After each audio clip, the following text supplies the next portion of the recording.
아멘. 우리는 우리의 삶 속에 벌어진 일들을 보게 될 때에 현재 있는 것, 현재 벌어지는 일들을 보면서 현재의 어려움 때문에 우리는 자주 낙심합니다. 우리 인생이라는 것이 얼마나 쉽게 과거에 역사하신 하나님을 잊어버리는지요. 우리는 참 망각의 존재인 것 같습니다. 과거에 하나님께서 그렇게 역사하셨는데도 우리는 오늘 어려움이 닥치면은 금방 낙심하고 금방 우리가 오늘 닥쳐진 현실 앞에서 절망하고 주저앉고 소망을 잃어버릴 때가 너무나 많은 것이 우리인 것이죠. 이렇게 소망 없는 눈으로 미래를 바라보니까 미래가 안 보이죠. 그러니까 낙심하고 절망할 수밖에 이제 없는 것입니다. 이스라엘 백성들이 멸망당하는 이 멸망의 역사를 우리가 함께 이제 보고 있는데요. 이 멸망의 역사를 보면은 얼마나 이스라엘이 치욕적으로 멸망했는지 이제 보게 됩니다. 이러한 멸망의 역사를 보게 되면은 정말 하나님이 살아계신가? 하나님이 이스라엘을 돌보시는가? 이러한 절망 섞인 말이 나오지만은 그럼에도 불구하고 우리가 이 이스라엘의 멸망 역사를 보게 되면서 우리가 붙들어야 될 것은 하나님의 이 징계하심은 단지 이스라엘을 미워하심이 아니고 단지 심판하려 하심이 아니고 하나님의 징계는 사랑이다. 그리고 하나님의 징계 속에는 다시 회복시키시고 다시 일으켜 쓰셔서 다시 하나님의 종들로 횃불과 같은 존재로 이스라엘을 세우시고자 하시는 숨은 이 하나님의 계획이 있음을 우리가 이 말씀을 통해서 눈을 떠서 볼 수 있는 그러한 눈이 열려져야 된다라고 하는 것입니다. 여기 오늘 열왕기하 24장에 보면 9절에 여호야긴이 그의 아버지의 모든 행위를 따라서 여호와 보시기에 악을 행하였다 이렇게 얘기하거든요. 불과 3개월 13달 그리고 10일 통치했던 약 100일밖에 통치하지 않았던 여호야긴인데 약 그 100일밖에 통치를 하지 않으면서도 그렇게 또 그의 조상들이 행했던 것처럼 또 여호와 앞에 악을 행하는 것을 볼 수가 있거든요. 그러니까 여기 10절에 보니까 그때에 그랬어요. 그때에 이렇게 악을 행하는 그 이스라엘의 왕들을 이제 보시면서 하나님께서는 이스라엘을 이제 징계하시는 그런 장면이 나오는 것이죠. 여기 보면 11절에 이렇게 얘기하거든요. 그의 신복들이 애워쌀 때에 바벨론의 왕 느부갓네살도 그 성에 이르렀다. 이제 이렇게 얘기하거든요. 당시 이 중동의 패권을 잡았던 이 느부갓네살, 이 바벨론이라고 하는 대제국이요. 이 조그마한 유다, 지금 촛불로 말하면 곧 꺼질 것 같은 그런 촛불에 이 심지 정도밖에 안 남아있던 이 정말 힘없는 나라 유다까지 내려와가지고 그것도 그 나라에 그 정복 왕이 와가지고 이 이스라엘을 에워싸고 그래서 결국에는 이 유다를 멸망을 이제 시키거든요. 그런데 여기 보니까 12절에 이렇게 말씀하고 있어요.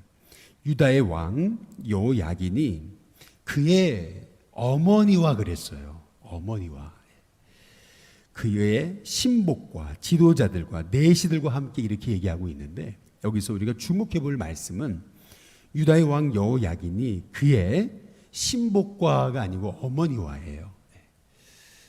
얼마나 지금 여호야긴이 다급했든지 여호야긴이 왕이 될 때 나이가 8절에 보시면은 18세입니다.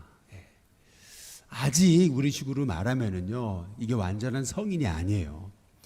그런데 이 18세의 왕이 3개월 10일 잠깐 왕이 돼서 통치하고서 그리고 나서 이렇게 바벨론의 이 대제국의 황제인 느부갓네살이 와서 그 성을 에워싸고 죽이겠다고 그렇게 달려드니까 얼마나 무서웠던지 이 왕이요, 누구를 대동하고 왕을 만나러 이 느부갓네살을 만나러 나가냐면은 어머니를 대동하고 지금 느부갓네살 앞에 엎드리는 것을 이제 볼 수가 있는 거예요.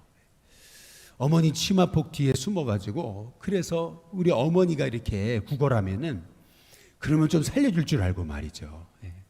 얼마나 이게 성경이 강조하고 있는 것이 지금 유다의 이 여호야긴이 얼마나 비참한 왕이 됐는가, 얼마나 힘없는 왕이 됐는가, 왕이 얼마나 이렇게 느부갓네살이 무서웠으면은 어머니를 앞세워가지고 그나마 이 어머니의 눈물을 통해서 뭔가 조금 이렇게 자기의 생명을 이제 부지하기 위해서 얼마나 몸부림치고 있는가라고 하는 것을 오늘 여기 말씀에서 우리가 이제 볼 수가 이제 있는 것이거든요. 그러면서 12절에 끝에 부분에 보시면은 때는 그랬어요. 왕이 잡으니 이제 잡히잖아요. 사로잡히는데 때는 바벨론 왕 8째 해다 이렇게 얘기하고 있습니다. 이것이 의미하는 것은 뭐냐면은 갑자기 여호야긴의 그 왕으로 통치하던 첫 해다 이렇게 얘기해야 되는 건데 바벨론 왕의 8번째 해다.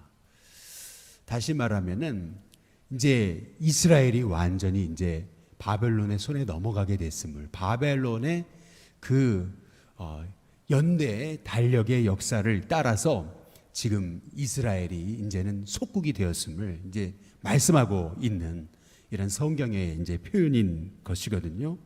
그러면서 13절부터 보시면은 그가 여호와의 성전의 모든 보물, 왕궁의 보물을 다 집어냅니다. 심지어는 이스라엘 왕 솔로몬이 만든 것, 여호와의 성전의 금그릇도 다 파괴하고요.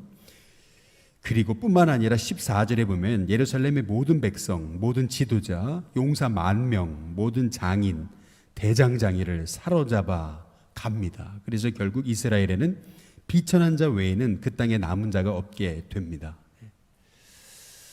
이스라엘이 이 바벨론에 의해서 먼저 첫 번째로 이렇게 짓밟힘을 당할 때 1차 바벨론 유수 때는 다니엘 그리고 왕족과 귀족이 포로로 잡혀갔다면은 지금 이제 여호야긴이 이 바벨론 느부갓네살에게 굴복할 이때는 이제 바벨론 포로 이제 두 번째 이제 되는 사건입니다. 그때에는 이렇게 정말 수많은 백성들이 그것도 힘쓴다고 하는 그런 사람들이 포로로 다 이제 끌려가는데 이때 에스겔과 그리고 이제 모르드게 같은 인물들이 이제 바벨론의 포로로 끌려가게 되는 것이죠. 그리고 여기 보면은 16절에 용사 또 용사 7,000명, 장인, 대장장이 1,000명, 곧 용감하여 싸움을 할 만한 모든 자들을 바벨론 왕이 바벨론으로 다 사로잡아 갑니다. 이스라엘의 소위 똑똑하다는 지식인층 그리고 그 소위 뭐 칼도 만들고 창도 만들고 한다고 하는 그러한 기술자들 그리고 또 조금 배웠다고 하는 사람들 이런 사람들을 전부 다 끌고 이제 바벨론으로 이제 사로잡아서 포로로 이제 끌고 가는 것을 이제 볼 수가 있는 것이거든요. 얼마나 이제 이스라엘이 초토화되었는지 오늘 성경이 우리에게 이제 말씀하고 있는 거예요. 얼마나 그들이 이렇게 이방 하나님을 모르는 백성들 앞에 짓밟힘을 당하면서 성전이 파괴되고 그리고 형제들이 뿔뿔이 흩어지고 그리고 나라를 잃고 또 직업을 잃고 또 형제가 죽임을 당하고 이런 어려움을 당하는 이런 이 모습을 이들이 겪으면서 얼마나 그렇게 눈물 흘리면서 그러면서 그들이 바벨론으로 그들이 끌려갔는가라고 하는 걸 생각해 보면은 야 이렇게 이 나라가 망한다는 것이 이런 것이구나 이렇게 힘이 없는 나라가 된다는 것이 이런 것이구나라고 하는 것을 이제 우리가 깨닫게 되는 것이죠. 그러나 여기 이렇게 지금 어려움 당한 이 현실만 바라보게 되면은 우리는 낙심합니다. 우리는 자꾸 현재 있는 거, 현재 벌어지는 일들만 집중하니까 오늘도 이렇게 우리가 새벽 예배를 드리지만은 이렇게 우리 성도들이 오지 못하고 이렇게 영상으로 저희가 지금 말씀을 지금 송출하고 있거든요. 이제 이런 상황을 보게 되면은 우리가 참 마음에 이렇게 낙심하고 또 이렇게 마음에 힘이 이렇게 빠지는 것 같은 그런 느낌이 들죠. 그러나 우리가 이 현재 있는 벌어지는 이 모습만 바라보면은 우리는 낙심할 수밖에 없지만은, 그러나 더 깊은 하나님의 계획을 바라보면은 이 어려움에도 하나님의 계획이 있다는 겁니다. 하나님의 징계하심은 단지 미워서 하나님이 이스라엘을 징계하시는 것이 아니라 이스라엘을 회복시키셔서 그들을 정결케 하심으로 하나님만 의지하게 하시고 하나님만 바라보게 하셔서 이제는 하나님이 정금 같은 하나님의 종으로 쓰시고자 그들을 지금 새롭게 하시는 과정이라는 눈으로 이 어려움을 바라보면은 우리는 다시 소망 가운데 일어서는 하나님의 종들이 될 수 있는 것입니다.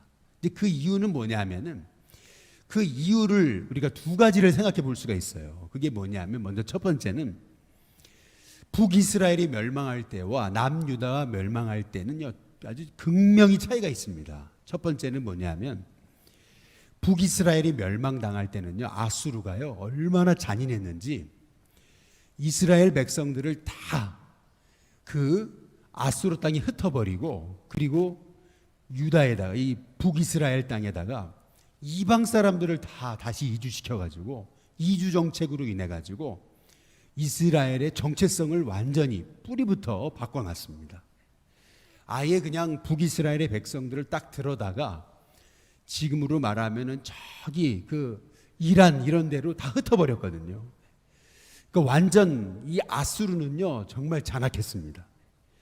그러나 반면 바벨론은 좀 달랐습니다. 이렇게 잔인해 보이는 이러한 정복의 역사를 당했지만은 그럼에도 불구하고 바벨론이 하지 않은 거, 그것은 뭐냐면 이스라엘 백성들 힘없는 자, 가난한 자, 그리고 병든 자, 이런 사람들을 유다 땅에 남겨놨습니다. 그나마 힘없고 돈 없고 그리고 소망 없는 자들은 성경이 오늘 말씀해 보니까 여기 14절 끝에 부분에 보면은 비천한 자 외에는 그 땅에 남은 자가 없었다, 이렇게 얘기하잖아요. 이것을 거꾸로 얘기하면은 비천한 자는 다 남았습니다. 그러니까 이것이 얘기하는 것은 뭐냐면 그 비천한 자, 정말 아무 쓸모도 없는 그러한 사람들처럼 보였던 사람들이 나중 훗날 그들이 또 이스라엘을 일으키는 귀한 영적인 구루터기가 되더라는 것입니다. 따라서 우리는 이렇게 정말 소망이 다 끊어지고 지금 남은 자가 도대체 몇 명입니까? 누구입니까? 이렇게 우리가 절망스러운 이런 상황에서도 우리는 낙심하지 말아야 됩니다. 지금 현재 아무리 어려움이 보이고 소망이, 미래가 안 보인다 하더라도 여기에도 하나님 계획이 계시고 그리고 분명히 하나님 살아계신다라고 하는 그런 확신과 믿음을 가지고 그 바벨론의 그 포로가 돼서 다 소위 지식인들, 똑똑한 사람들, 기술자들, 왕족들, 귀족들, 다니엘, 에스겔 할 것 없이 다 모르드게 할 것 없이 다 포로로 끌려갔지만은, 그러나 그 소망 없어 보이던 그 비천한 자, 남은 자들을 통해서 하나님이 다시 하나님의 역사를 이루신 그 하나님의 비밀을 우리가 생각하면서 오늘도 우리의 생각과 계획을 뛰어넘어서 역사하시는 하나님을 바라보면서 우리가 소망을 잃지 않는 하나님의 종들이 되어야 될 줄로 믿습니다. 뿐만 아니라 한 가지 더 참 놀라운 하나님의 계획은 뭐냐면 여기 8절에 보시면은 여호야긴이 왕이 될 때 이렇게 얘기하잖아요. 나이가 18세입니다. 그런데 이 여호야긴이요 어떻게 되냐면은 오늘 여기 말씀해 보니까 여호야긴이 사로잡혀가지고 그래가지고 어떻게 되냐면은 결국에는 여기 15절 그리고 이렇게 말씀하잖아요. 15절에 보니까 그가 여호야긴을 바벨론으로 사로잡아가고 이렇게 얘기하고 있습니다. 여호야긴이 바벨론의 포로가 돼가지고 끌려가거든요.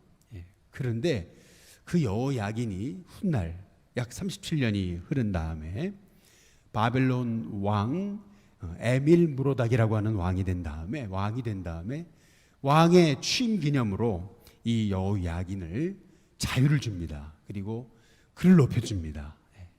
그리고 훗날 그의 자손이 되는 스룹바벨을 통해서 하나님께서 저 페르시아가 고레스에 의해서 이스라엘이 본국으로 이 포로들이 돌아오게 될 때 그때 이스라엘을 이끌었던 인물이 바로 여야긴의 자손이 되는 스룹바벨이 되는 것이죠.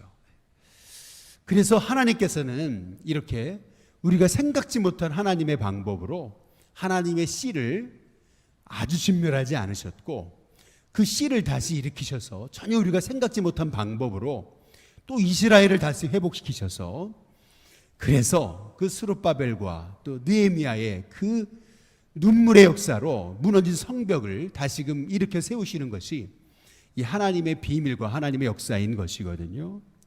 우리가 지금 현재 벌어진 이 어려움만 바라보면은 우리는 낙심하고 절망할 수밖에 없지만은, 그러나 우리가 우리의 생각을 뛰어넘어 역사하시는 그 하나님의 손길을 바라보면서 그 하나님의 계획을 바라볼 때에 오늘도 우리의 삶을 하나님께서 인도하신다는 믿음 가지고 끊임없이 하나님을 신뢰할 때에 저와 여러분의 삶을 통해서 또 우리 일신교회와 또 우리 한국교회의 하나님의 숨은 계획들이 다시금 펼쳐지는 그 역사를 하나님께서 우리에게 보게 하시리라고 분명히 믿습니다.